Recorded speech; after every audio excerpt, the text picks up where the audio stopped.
Sua verdade vai sempre reinar. Terra e céus glorificam seu santo nome.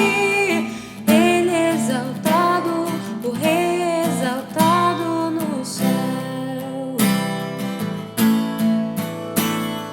Ele é o Senhor, sua verdade vai sempre reinar.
Olá pessoal, tudo bem?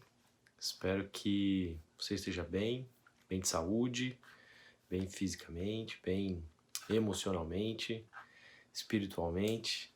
Espero que nesse tempo de isolamento que a gente tem vivido, essa mensagem possa chegar até você, o coração aberto para ouvi-la, que ela possa trazer esperança, renovar aí as suas forças, poder abençoar você também, onde quer que você esteja, com quem quer que você esteja. A gente vai dar continuidade na nossa série, né? A Fé no Isolamento. A gente tem conversado já há alguns domingos sobre alguns personagens bíblicos que tiveram que enfrentar ou passaram pelo alguma forma de isolamento na sua vida, seja da sua família, seja do seu povo, experimentou algum momento de afastamento e esse momento de afastamento tocou a sua vida, aprofundou o seu relacionamento com Deus ou fez esse personagem entender um pouco mais quem Deus é, os planos de Deus, e isso encheu o seu coração de esperança e fez com que pudesse olhar para o futuro de uma outra maneira. E esse é todo o intuito dessa série, a gente conversar sobre esses personagens e, de alguma forma, que a história deles também traga fé, esperança e motivação ao nosso coração. Quero orar para começar esse momento. Obrigado, Pai, pela nossa vida. Obrigado porque o Senhor tem cuidado de nós nesse tempo de isolamento, esse tempo onde estamos afastados do convívio social, mas estamos certos da Tua presença conosco, tem realmente cuidado de nós, da nossa família, da nossa cidade. A gente quer agradecer porque as coisas estão calmas por enquanto aqui, os hospitais estão dando conta de atender, são poucos casos de Covid, enfim, estamos afastados socialmente, mas bem, e a gente quer te louvar e agradecer por isso, porque a gente sabe que o Senhor tem cuidado de nós. Pedir suas misericórdias para a nossa cidade, pelo nosso país. A gente sabe que em outros lugares a situação já não é mais tão tranquila assim. A gente pede pelos familiares daqueles que perderam entes queridos e pede para que tua boa mão esteja conosco, os nossos políticos, dirigentes do nosso país, nossos governadores, enfim, para que tua mão esteja conosco, para que essa pandemia possa passar pelo Brasil, vidas possam ser preservadas e a gente possa de alguma forma aprender algo com isso e também esperar no Senhor em tudo que está acontecendo. E a gente possa, mesmo nesses momentos difíceis, encontrar esperança, encontrar motivos para continuar crendo que o Senhor é um Deus bom, o Senhor é um Deus que nos ama. E a gente quer pedir para que esse momento onde a gente vai meditar na Tua Palavra, na história do Teu povo, que isso possa encher o nosso coração de fé, de esperança, nos motivar a realmente viver para o Senhor nesse momento, que se estende para o cuidado que a gente precisa ter uns com os outros. Essa nossa oração, a gente faz ela com muita gratidão, em nome de Jesus. Amém. Bom, queridos, como eu tenho já falado alguns domingos, né? Esse nosso isolamento, esse tempo que a gente está tendo de afastamento social, né? Ele não é tanto para poupar a gente de pegar a Covid, né? As máscaras ou as medidas de higiene, elas minimizam a chance da gente pegar, mas a gente sabe que ocasionalmente a grande parte da população vai pegar esse vírus porque a gente não tem imunidade contra ele, e todas essas medidas que a gente está fazendo, do isolamento social, das medidas de higiene, o comércio funcionando de forma seletiva, tudo isso que tem gerado todo esse transtorno na nossa rotina, tem modificado a nossa vida nesses 2 meses aí que a gente tem passado, né, por esse isolamento, tudo isso a gente está fazendo para que a velocidade com que as pessoas peguem diminua, né? A gente não quer que as pessoas fiquem doentes todas ao mesmo tempo, porque o hospital não dá conta de atender todo mundo e a gente está falando de uma doença que se espalha muito rápido, né? Então, tudo isso que a gente faz pensando no bem coletivo, né? Se eu focar só na minha vida, eu, por exemplo, eu não sou grupo de risco.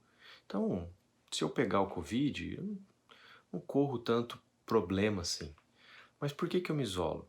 Porque a gente sabe que se eu não tomar esse cuidado, eu vou poder contaminar 2, 3 pessoas aí, 4 pessoas, antes de eu saber que eu estou com a doença. E é isso que eu não quero que aconteça. Então, tudo isso que a gente está fazendo é para o bem coletivo, né?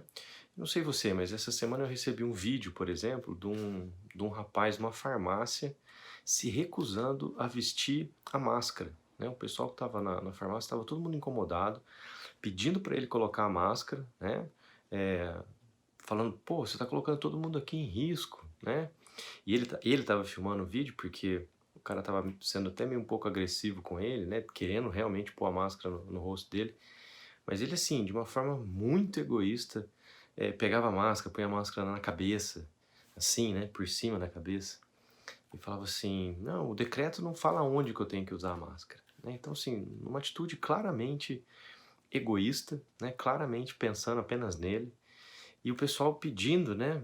Pô, põe a máscara, você está colocando todo mundo em risco, né? E aí a gente tem que olhar realmente para isso, de que tudo isso que a gente está fazendo é pensando num bem coletivo. A gente não pode perder isso de vista, né? Tendo isso em mente, né? E o nosso isolamento, e olhando para a história de um personagem bíblico muito conhecido também. A gente pegou alguns bem famosos, né? E hoje a gente vai ver a história da vida de Daniel, o que que aconteceu com Daniel, o que que o livro de Daniel nos conta a respeito de quem Deus é, do momento que ele estava vivendo, de como que isso trouxe esperança para Daniel, motivava no Daniel realmente confiar em Deus, uma fidelidade a Deus, e é isso que eu quero compartilhar com você nesse momento. Bom, para a gente entender o momento que Daniel estava vivendo, eu vou precisar voltar um pouquinho na história, né? Daniel era um judeu, era um israelita, tá? Eu preciso entender um pouco da história de Israel para a gente entender o que Daniel estava passando naquele momento. Deus apareceu para um homem chamado Abraão e disse para ele, eu vou te dar uma grande família e através dessa grande família eu vou abençoar todas as famílias da terra. E a família de Abraão cresce e se torna o povo de Israel. Em determinado momento da história do povo de Israel, Deus faz uma aliança com eles. Deus os havia libertado da escravidão no Egito, né? E Deus aparece para o povo e diz assim, olha, vamos fazer um pacto, vamos fazer uma aliança. Vocês vão ser o meu povo, eu vou ser o Deus de vocês, eu quero abençoar vocês, para que através de vocês eu também abençoe todas as outras nações, ok? E para isso eu vou dar para vocês uma série de leis, de princípios e de valores, e que se vocês viverem por esses princípios, por esses valores, vocês vão espelhar para as outras nações o meu caráter.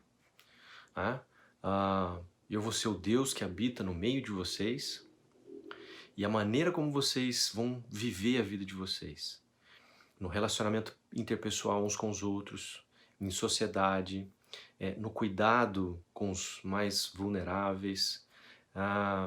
Tinha uma série de princípios e valores que Deus ensinou a Israel para que, se Israel cumprisse, Israel poderia estar na presença de Deus sem problema, apesar de toda a rebelião humana, apesar do egoísmo humano, apesar da presença de Deus ser algo perigoso, né, para criaturas que não são tão puras assim.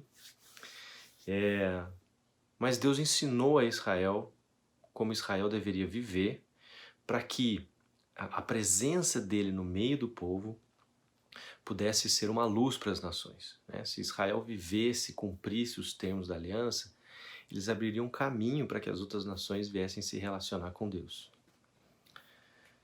No entanto, Deus disse que se Israel não cumprisse esses termos da aliança, né, os mandamentos da aliança, eles seriam punidos com o exílio da terra que Deus havia dado para eles. Eles seriam levados escravos novamente para um território fora da terra que Deus tinha dado para eles. E é nesse momento que a gente encontra Daniel. Infelizmente, Israel não cumpriu, né, as leis, os mandamentos. Isso culminou com o povo babilônico vindo invadir Jerusalém, invadir a cidade, invadir o território e levar um grande número de pessoas para serem escravos na Babilônia. Então, Deus cumpriu o que disse quando falou que se eles não cumprissem ou não vivessem segundo os termos da aliança, eles seriam exilados. E é nesse momento que a gente encontra Daniel, né? Daniel, ele está sendo isolado da terra prometida, da terra que Deus disse que abençoaria o povo, tá? Era uma terra boa, uma terra fértil, então ele está sendo isolado disso. Ele está sendo isolado do templo que representava a presença de Deus no meio do povo, né? O templo onde ficava a Arca da Aliança, a Tábua da Lei, o maná que alimentou o povo no deserto, tudo isso símbolo da presença de Deus no meio do povo. Daniel está sendo isolado disso, o povo está sendo isolado disso ao ser levado escravos para a Babilônia. Então, o livro de Daniel vai contar para a gente e o intuito do livro de Daniel, o que acontece com a vida de Daniel e o que o livro nos conta, é uma maneira de trazer para nós esperança para o futuro, de forma que isso motive em nós uma fidelidade a Deus. E por fidelidade a Deus, eu estou dizendo realmente confiar no caráter dele, confiar de que ele é bom, confiar de que ele nos chama para uma vida diferente, né, do que o mundo nos oferece, viver a partir de princípios e valores que nos fazem ser quem de fato fomos feitos para ser, né? Então, o livro todo nos inspira a ser fiéis a esse Deus, a confiar nele e a esperar pelo futuro do que ele irá fazer. A gente vai ver o que ele fez com Daniel e a gente vai ver também o que ele pode fazer por nós. Tradicionalmente, a gente lê o livro de Daniel da seguinte maneira, né? A gente lê o livro dos capítulos 1 ao capítulo 6 como uma história a respeito de Daniel, dos seus amigos, de o que está acontecendo na Babilônia. E depois do capítulo 7 ao capítulo 12, como os sonhos e visões que Daniel teve a respeito do futuro. No entanto, o original desse livro, o jeito que ele foi escrito, me sugere uma outra forma de ler, que realmente traz um pouco mais de beleza para a história. Porque o capítulo 1 e o capítulo 8 a 12, eles são escritos em hebraico, que é a língua que o povo israelita falava. Mas do capítulo 2 ao capítulo 7, ele é escrito em aramaico, que é uma língua um pouco mais antiga, que era comum das antigas civilizações, mas que me sugere que esse bloco tem uma mensagem ali, para mim, diferente das demais, ou ela está introduzida no meio para dar um fechamento para mim do que o livro ou as outras visões de Daniel querem dizer. Então, o primeiro capítulo, que é escrito em hebraico, ele basicamente oferece para a gente a tensão do livro, o que é que está acontecendo, né? Realmente Daniel e os seus amigos serem levados para a Babilônia como escravos, e ali eles sofrem uma pressão para viver um estilo de vida que quebraria os mandamentos da aliança de Israel com Deus. E ele é representado eles são convidados a participar da corte da Babilônia, né? E eles são oferecidos para se alimentar dos banquetes que eram oferecidos aos ídolos da Babilônia, né? E tinha uma série de regras lá dentro da aliança com Deus, que não poderia comer as comidas e tal. Ou seja, se Daniel, seus amigos, participassem daquilo, eles estariam bem com a Babilônia, a corte do rei, porém quebrando o mandamento, né, da aliança. E eles se recusam a fazer isso, eles se mantêm fiéis a Deus, fiéis aos termos da aliança. Isso coloca a vida deles em risco. Deus os livra das situações e o rei babilônico depois exalta Daniel, seus amigos, e o Deus de Daniel e de seus amigos, que é o mais importante. Depois a gente tem essa seção em aramaico, do capítulo 2 ao capítulo 7, que ela é escrita de uma maneira muito bonita. Eu vou fazer um esquema para colocar em algum lugar da tela aqui para você acompanhar comigo. Mas no capítulo 2, a gente tem o rei babilônico tendo um sonho e Daniel interpretando esse sonho. Depois, no capítulo 3, a gente tem uma situação de perigo vivida pelos amigos de Daniel. Eles se recusam a adorar uma estátua. No sonho do rei tinha uma estátua também. Eles se recusam a adorar uma estátua, né? Uma representação, uma alusão ao sonho do rei. E por isso eles são lançados numa fornalha de fogo, né? E Deus os livra daquela fornalha de fogo, e o rei reconhece que realmente o Deus dos amigos de Daniel era o verdadeiro Deus. Depois, no capítulo 4 e no capítulo 5, nós temos duas histórias de dois reis. O rei Nabucodonosor, no capítulo 4, e o seu filho Belsazar, no capítulo 5. Né? E os dois são arrogantes na sua forma de governar. Eles se acham acima de Deus, reconhecem que ou acreditam, né, que o que tem é fruto do esforço, né, ou da bênção dos deuses, porque o império que eles construíram é grande. E Nabucodonosor é acometido de uma loucura, né, Daniel alerta ele que isso iria acontecer. Ele se arrepende disso, né, ele reconhece que de fato o Deus de Daniel era o Deus, e Deus restaura a sua saúde, ele volta a governar. E o seu filho, de uma forma semelhante, também de uma forma bastante arrogante, se coloca diante de Deus e, sabendo tudo o que aconteceu com o pai, continua mantendo essa postura arrogante e acaba sendo morto. Depois a gente tem no capítulo 6, e aí uma referência, né, um capítulo par do capítulo 3, que é Daniel na mesma situação dos amigos. Né? Daniel se recusa a reconhecer o rei como um deus, ele vai, ele ora, ele tem toda uma intriga que é armada contra ele, mas ele é jogado na cova dos leões, ele deve passar uma noite no covil onde os leões ficam, e Deus preserva a vida de Daniel, e o rei, passado a noite, exalta Daniel, exalta o Deus de Daniel, de como realmente o Deus de Daniel é o verdadeiro Deus. E depois, no capítulo 7, a gente tem um outro sonho, né? Só que dessa vez é um sonho de Daniel, a respeito também de uma sequência de reinos, assim como o sonho que o rei teve no capítulo 2, Daniel também tem um sonho a respeito de uma sequência de reis que culmina no reino de Deus sendo estabelecido em toda a humanidade. Depois do capítulo 8 ao capítulo 12, a gente tem visões de Daniel a respeito do futuro. Né? Daniel consulta o profeta Jeremias no capítulo 9. O capítulo 8 é super interessante porque Daniel interpreta os sonhos, né, dos reis ao longo dessa história que a gente falou. A seção 8 ao 12 volta de novo no hebraico. Né? E aí a gente tem um sonho de Daniel no capítulo 8 que, de forma bastante interessante, ele não consegue entender, né? Até que um anjo venha dizer para ele.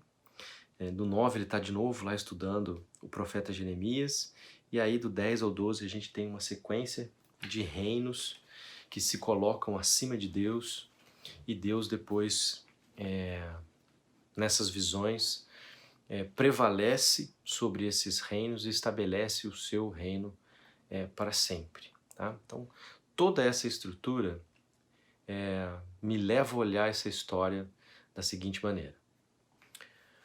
Os sonhos que a gente vê no capítulo 2 e no capítulo 7 são a respeito dos reinos humanos que se colocam acima de Deus, colocam-se definindo por si só o que é bom, o que é mal, o que é certo, o que é errado. E isso os coloca numa posição de Deus, ou os que eles acham estão acima de Deus. E como consequência disso, esses reinos são violentos, injustos e maus, não é? Mas em ambos os sonhos,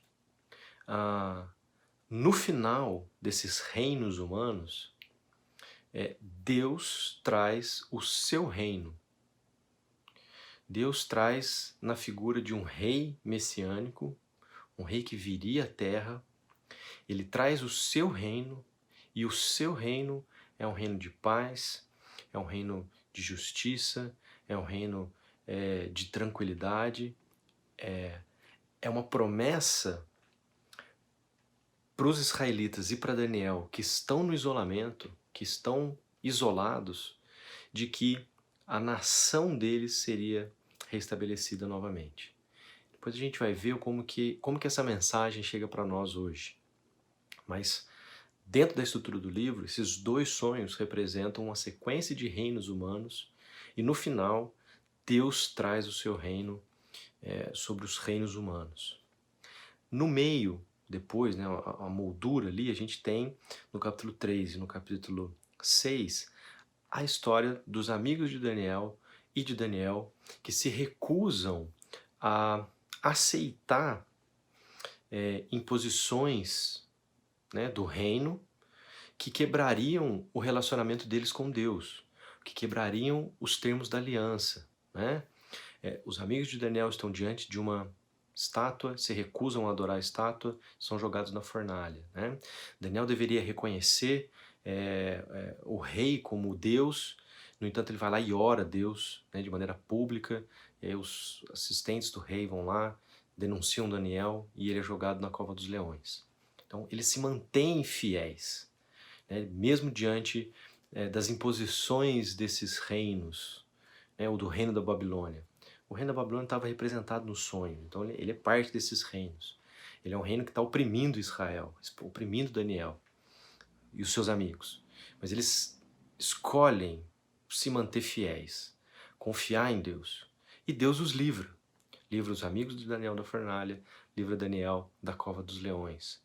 E como resultado disso, o rei exalta os amigos de Daniel e exaltam Daniel, reconhecendo que Deus, o Deus deles, realmente era um Deus poderoso.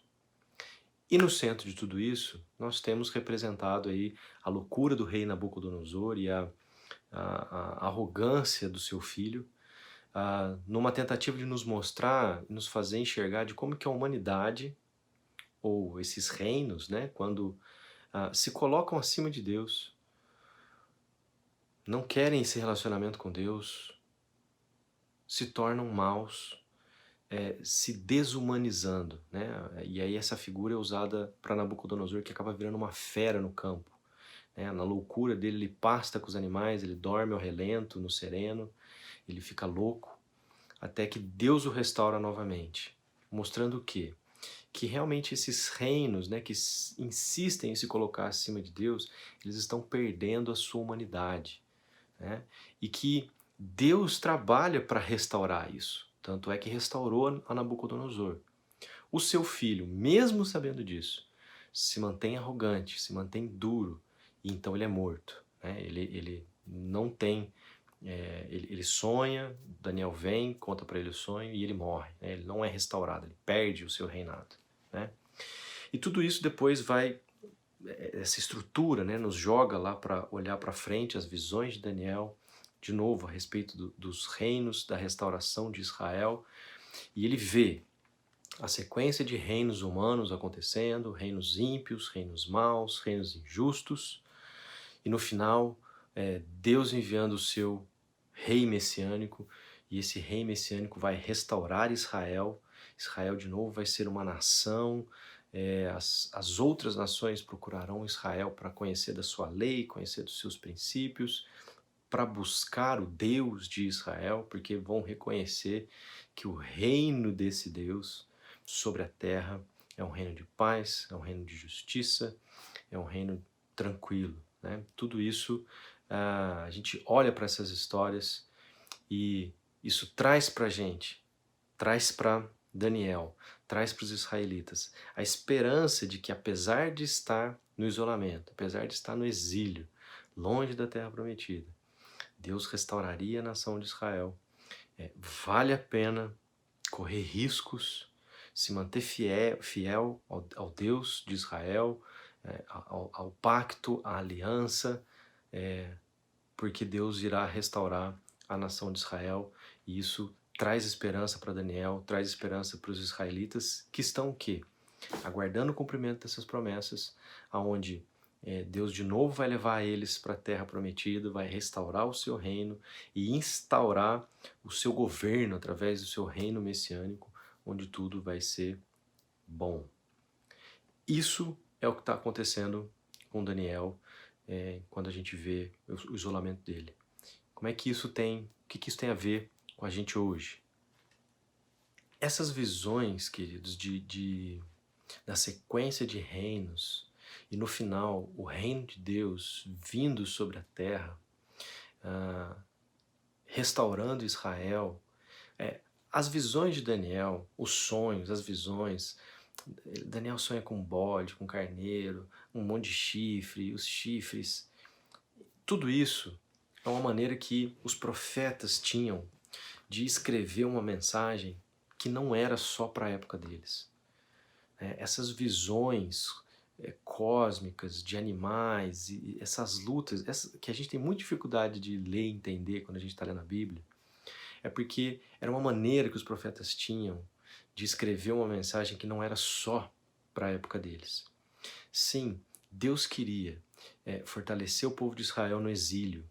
Deus queria dizer para o povo de Israel no exílio, no isolamento, existe esperança, tá? Eu irei restaurar a nação de vocês. Eu vou lidar com esses reinos maus, injustos, opressores. Eu vou instaurar o meu reino. Então, essas visões, e elas ser complicadas, é porque essa mensagem não era só para eles.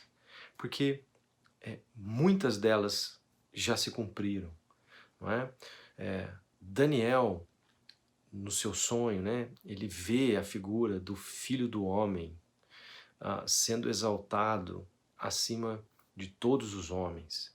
E esse Filho do Homem, né, é aquele rei prometido que traria o reino de Deus com ele sobre a terra. E Jesus se identifica como sendo esse Filho do Homem. Não é? Ele diz, porque o Filho do Homem isso, porque o Filho do Homem aquilo. Se você lê nos Evangelhos, Jesus chama para si a responsabilidade de ser esse Filho do Homem, esse prometido, esse rei que Deus prometeu de que viria e traria consigo o reino de Deus. Não é? E a gente olha para a figura de Jesus, queridos, e o que Jesus veio fazer era não só restaurar a nação de Israel, mas também restaurar toda a humanidade. Olhando para a história de Israel, a escravidão no Egito, Deus libertando, Deus fazendo aliança, Israel fracassando em cumprir essa aliança, tudo isso aponta para nós a nossa própria rebelião com Deus. Quanto que, se Deus disser para a gente, faça isso, faça aquilo, o nosso coração egoísta não vai fazer, nós queremos definir o que é certo e errado sem Deus. Tudo isso é sinal dessa separação que a gente tem com Deus e a gente simplesmente não pode estar na presença dele porque tudo isso corrompe quem nós somos. Nós deixamos de ser quem nós somos feitos para ser. Na figura lá do livro de Daniel, nós viramos como animais, como bestas. A gente deixa de ser os humanos que a gente foi feito para ser. E Jesus vem não só para restaurar a nação de Israel, mas para restaurar toda a nossa existência. Ele vem para fazer do nosso coração um coração livre para amar a Deus acima de todas as coisas, para amar os outros como nós somos capazes de amar, e ir além, para amar os outros assim como Jesus amou. E Jesus veio, um homem inocente, nunca se rebelou com Deus e foi entregue para ser morto em favor de toda a humanidade. Inocente, ele sofreu a pena por mim e por você. E ele nos chama para a gente viver dessa maneira, não é? Amar ao próximo, assim como Jesus amou, doar da nossa vida para o próximo. E aí, nesse momento que a gente está vivendo, doar do nosso tempo e realmente considerar o bem coletivo como algo maior.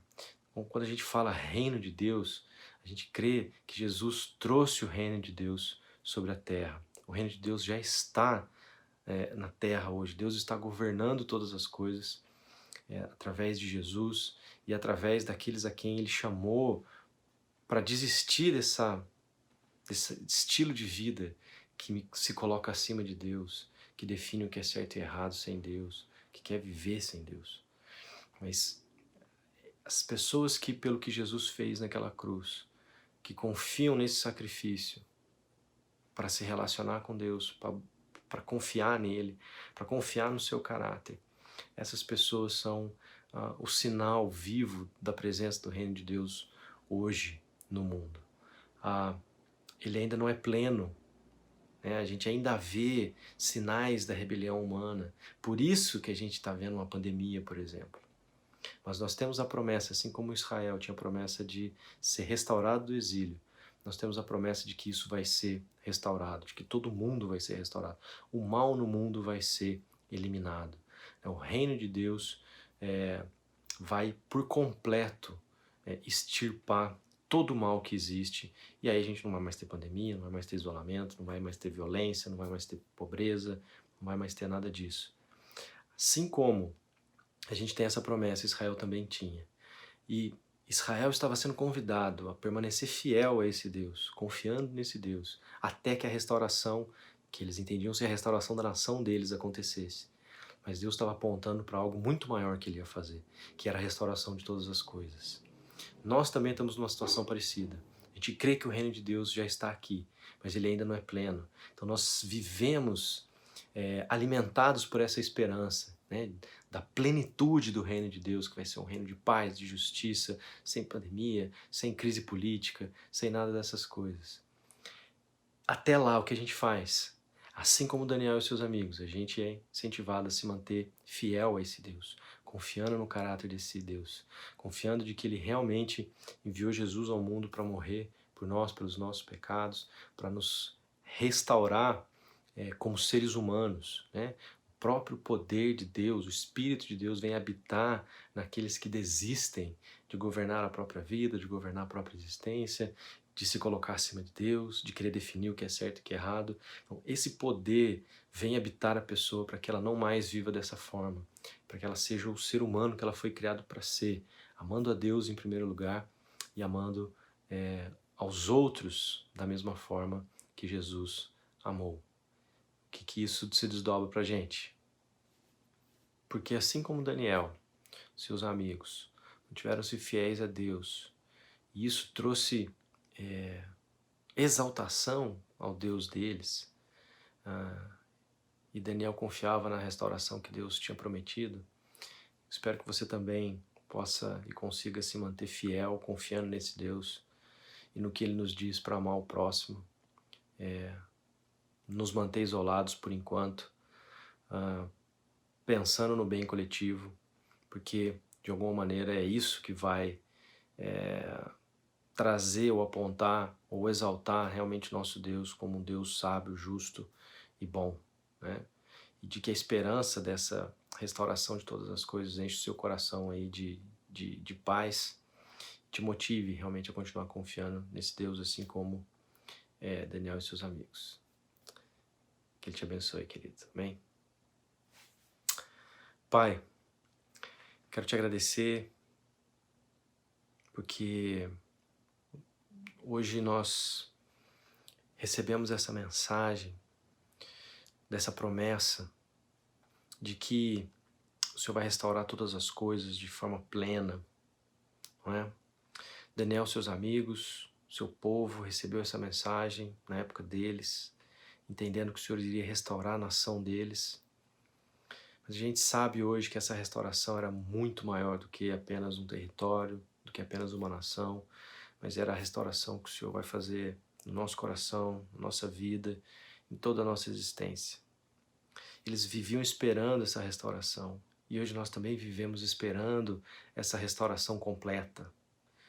Essa restauração onde de fato vamos viver sem crise política, sem pandemia, num mundo bom, num mundo justo, num mundo qualitário. Que essa esperança nos motive cada vez mais a permanecer fiéis ao Senhor, assim como Daniel e seus amigos, confiando no teu caráter, confiando de que os princípios, os valores que o Senhor nos ensinam apontam para a tua grandeza, de que viver segundo eles realmente vai fazer com que as pessoas reconheçam que o Senhor é um Deus bom, que o Senhor é o único Deus que existe, que o Senhor nos ama, que o Senhor nos chama de volta para estar com o Senhor e viver nesse mundo perfeitamente restaurado. Que essa esperança realmente nos motive a viver dessa maneira, para a honra e glória do teu nome, para a honra e glória do nome de Jesus, e que o Senhor nos fortaleça nessa época de isolamento, a permanecer assim, pelo bem coletivo, para que de alguma forma isso tudo passe pelo nosso país e vidas sejam salvas, vidas sejam preservadas, porque o nosso sistema de saúde deu conta de atender todo mundo no tempo que essa doença precisou se espalhar. Nos ajude, Deus, e tenha misericórdia de nós. Mais uma vez, oro pelas famílias que já perderam seus entes queridos, por aqueles que estão doentes.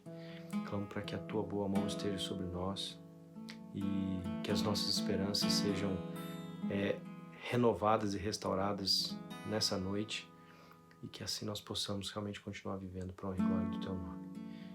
Em nome de Jesus, Pai, que eu peço e eu agradeço.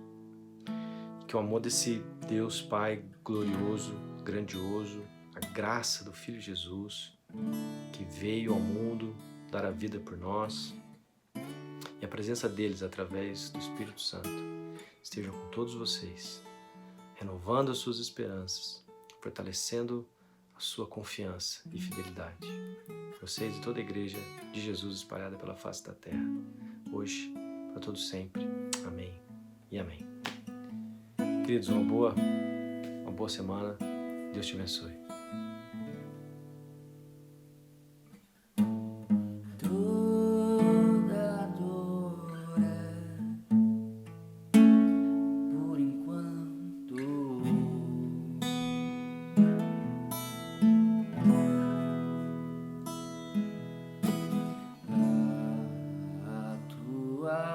Alegria daqui até o fim e eternamente.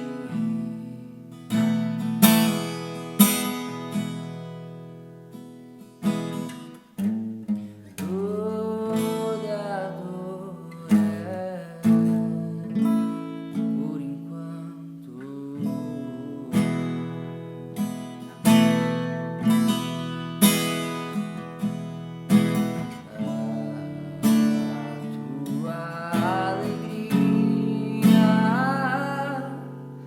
Daqui até o fim, eternamente.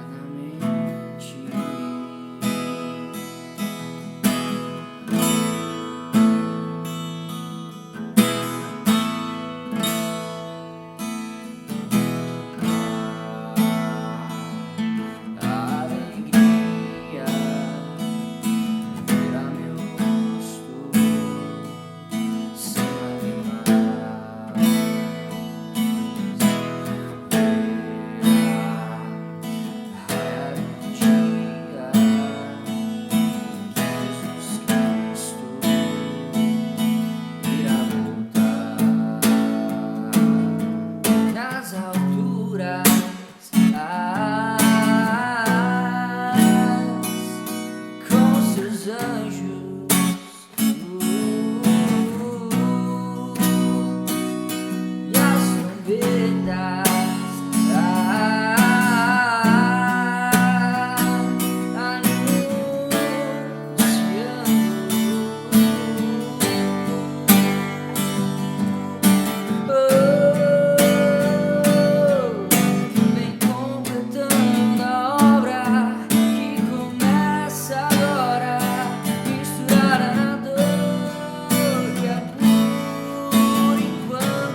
começa agora, misturada na dor que é por enquanto.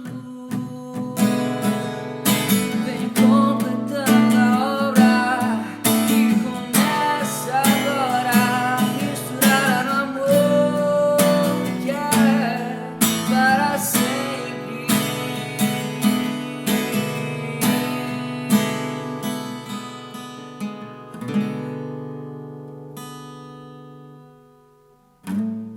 Toda dor é por enquanto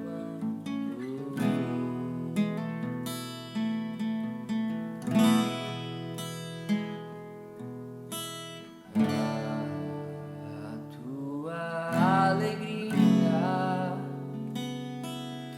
daqui até o fim e eternamente.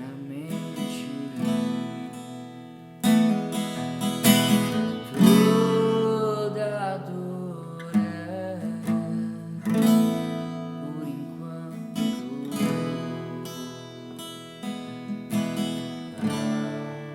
A tua alegria daqui até o fim e eternamente.